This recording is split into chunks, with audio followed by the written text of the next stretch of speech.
श्री लक्ष्मी नारायण महायज्ञ समस्त जन कल्याण के लिए, शांति के लिए, श्रद्धा भक्ति को पुष्ट करने के लिए, विश्वास दृढ़ करने के लिए और लोगों में उत्साह भरपूर हो, भगवान के प्रति जागरूक हो, सबके सब जागरूक हों, इससे उद्देश्य किया जा रहा है जी। इस यज्ञ से किस तरह का फल का प्राप्ति होता है?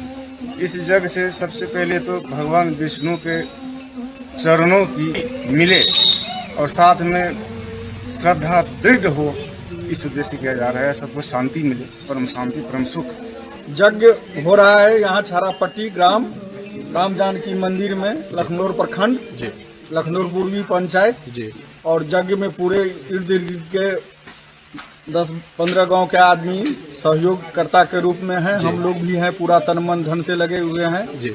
यज्ञ होना चाहिए, धार्मिक काम है और इससे सभी को फलीभूत होता है। प्रसाद पंचायत के पूर्व मुखिया लाल महतो जी हैं, अब वहाँ से आए हैं। ये लोग हमको बुलाए थे और आए कि बहुत खुशी की बात हुआ कि यहाँ के ग्रामीण के द्वारा इतना बड़ा यज्ञ का आयोजन किया जा रहा है। हम लोग के सहानुभूति के साथ मदद करेंगे।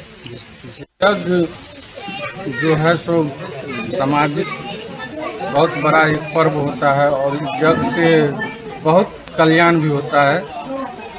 इस यज्ञ के लिए हम यही कहना चाहेंगे, यहाँ के समाज को सभी लोग मिलजुल करके इस यज्ञ को सफल बनावे और युवा वर्ग जो भी रहेंगे सबका सहयोग इसमें महत्वपूर्ण रहना चाहिए। लक्ष्मी नारायण महायज्ञ जो 3 मई से शुरू होकर के 11 मई तक कार्यक्रम चले।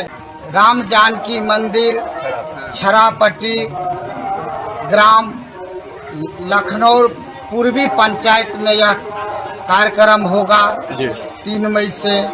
उसी को लेकर के आज भूमि पूजन का कार्यक्रम रखा गया है, जिसमें हमारे महंत राम बालक राधे श्याम दास जी उपस्थित होकर के इस यज्ञ को प्रारंभ करवाएंगे और इसमें आचार्य के रूप में जानकी वल्लभ शास्त्री जी उपस्थित हो रहे हैं।